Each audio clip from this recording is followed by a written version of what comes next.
Friends, मेरे channel को like share subscribe कीजिए और बेल आइकन को दबाइए। तो आज का ब्लॉग स्टार्ट करते हैं। Welcome back to my channel. Hello everyone, कैसे हैं आप सब। आई होप कि आप सब अच्छे होंगे, खुश होंगे और मैं भी बिल्कुल बढ़िया हूँ। तो आज दीपावली के दूसरे दिन का वीडियो है। तो दीपावली के दूसरे दिन जो है अमावस्या थी, तो सोमवती अमावस्या थी। तो उसको क्या है कि इस बार दीपावली में यही हुआ था कि आधे दिन दीपावली, आधे दिन नहीं है, आधे दिन है, ऐसे कुछ चल रहा था। किसी के यहाँ 13 को दीपावली मनी थी, किसी के यहाँ 14 को मनी थी। और यही फिर आगे तक के त्योहारों में हुआ था। किसी के यहाँ 14 को मतलब ये भाई दूज का मतलब टीका हुआ था, किसी के यहाँ 13 उसको 15 को हुआ था। तो मतलब ऐसे ही हुआ था। हर त्यौहार में यही गड़बड़ होने लगी है आजकल। और ये पता किस लिए होती है, क्योंकि हर हाथ में मोबाइल होता है और मोबाइल में तो बहुत बड़े बड़े ज्ञान बांटने वाले बैठे होते हैं, पता ही है आप सभी को। तो ये लोग क्या है ना, बहुत ज्ञान देते हैं। तो कोई कुछ ज्ञान दे देता है, कोई कुछ ज्ञान दे देता है और हम लोग सुन लेते हैं। तो बस उसी हिसाब से हम लोग करने लगते हैं। तो सोमवती अमावस्या हमारे बुंदेलखंड में मनाई जाती है। इस दिन सुहागन औरतें जो हैं 108 परिक्रमा लगाती हैं, तुलसी माता के हों या पीपल के वृक्ष के। तो 108 परिक्रमा लगाए जाते हैं। तो मुझे क्या है कि चक्कर आने लगते हैं। इतने छोटे गमले के आसपास चक्कर लगाएंगे हम गोल गोल, तो मुझे चक्कर आ जाते हैं। तो मैंने संयोग को भी कुछ दे दिया था टॉफ़ी। तो जैसे कोई मीठी चीज़ ले लेते हैं हम, उनके लगाते हैं परिक्रमा। तो 108 ले लेते हैं और एक चक्कर लगाने के बाद एक डालते जाते हैं। ऐसे करके 108 परिक्रमा लग जाते हैं हमारे। तो फिर बाद में ये कन्याओं को अपना खुद नहीं खाया जाता है। इसमें जो भी प्रसाद हम चढ़ाते हैं तो खुद नहीं खाते हैं, कन्याओं को बांट देते हैं। तो मैंने टॉफ़ियाँ मंगवा ली थी क्योंकि अर्जेंट में लगाए थे मैंने परिक्रमा। तो बस ऐसे ही मैं डालूंगी यहाँ पे और संयोग भी डालेंगे। और संयोग को और गुनगुन को लग रही थी भूख, क्योंकि दोपहर की शायद 10 दोपहर नहीं हुई थी, लेकिन सुबह के 10 साढ़े 10 बजने वाले थे। तो बच्चों को तो भूख लगी जाती है। तो मैं सब्जी जो है मेरी गैस पे चढ़ी है और आटा भी लगा दिया है मैंने और दूध भी उबल रहा है। तो मैं ये सोच रही थी कि मैं मतलब परिक्रमा लगा लूँगी, उसके बाद पूरियाँ सेक दूँगी। सब्जी बनी रखी हुई तो खा लेंगे बच्चे। तो इनको लग रही थी बहुत तेज़ भूख। तो और फिर मुझे अचानक से याद आया कि मैंने सब्ज़ी चढ़ाई हुई है। तो अभी मैं चली जाऊँगी सब्ज़ी देखने के लिए और थोड़ा सा जब तक मैं जाके सब्ज़ी देखूँगी और दूध देखूँगी कि उबल गया था दूध, तो नीचे रखूँगी गैस से और सब्जी देख के। और बस मुड़ी थी तब तक ये दोनों खड़े हो गए थे कि हम लोग परिक्रमा लगाए। तो मैंने कहा कि तुम लोग एक साथ डाला है सारी और बोला नहीं, हम लोगों ने तो दौड़ दौड़ के लगा लिए थे। तो मतलब इतने जल्दी 108 परिक्रमा लगा दिया इन बच्चों ने कि मैं तो सिर्फ मतलब अंदर तक आई किचन तक, और वहाँ से जब मैंने मुड़ को देखा तो दोनों खड़े थे, बोले लगा दिए। अब भगवान जाने लोगों ने लगाए थे या नहीं लगाए थे।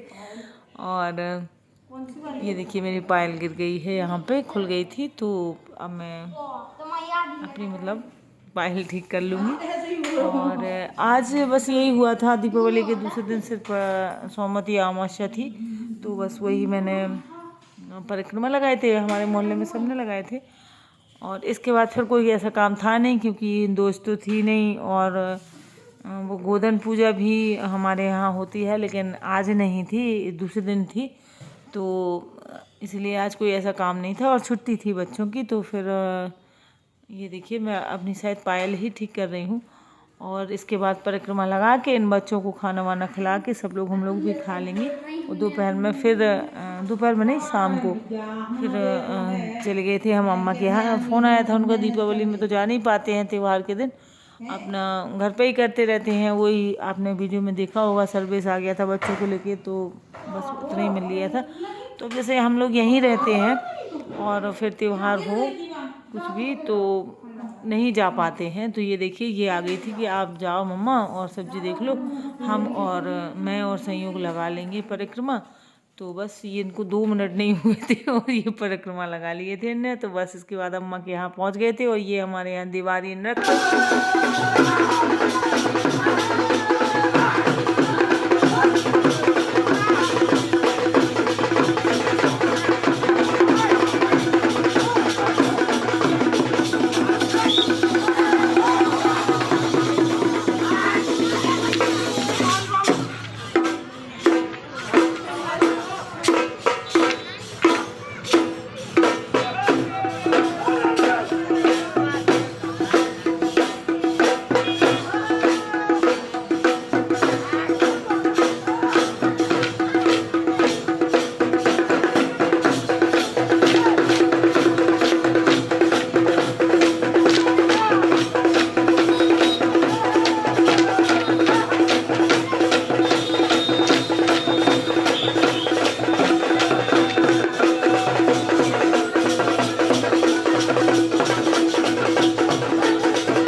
ये बुंदेलखंड का फोक डांस है और ये हमारे यहाँ का लोक नृत्य दिवारी। और ये पहले बहुत ही धूमधाम से और बहुत ही उससे सीखा जाता था, करते थे लोग। अब क्या है कि कोई बच्चे ना तो इनमें इंटरेस्ट रखते हैं ना ही सीखते हैं।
इसको सीखने के लिए परिश्रम की बहुत ज़रूरत होती है, बहुत ही बैलेंस बनाना होता है, बहुत ज़्यादा प्रैक्टिस लगती है, तब कहीं ये दिवारी नृत्य हो पाता है। देखने में बहुत अच्छा लगता है, लेकिन अब लोगों को इतना इंटरेस्ट रह नहीं गया है। गांव यहाँ मेरे यहाँ जहाँ मैं रहती हूँ, यहाँ से अगल बगल के छोटे छोटे से गांव हैं, वहाँ से ये बच्चे आते हैं दिवारी नृत्य दिखाने के लिए। तो बस यही रह गया है अब। और आज का वीडियो कैसा लगा ज़रूर बताएं कमेंट में। Bye bye.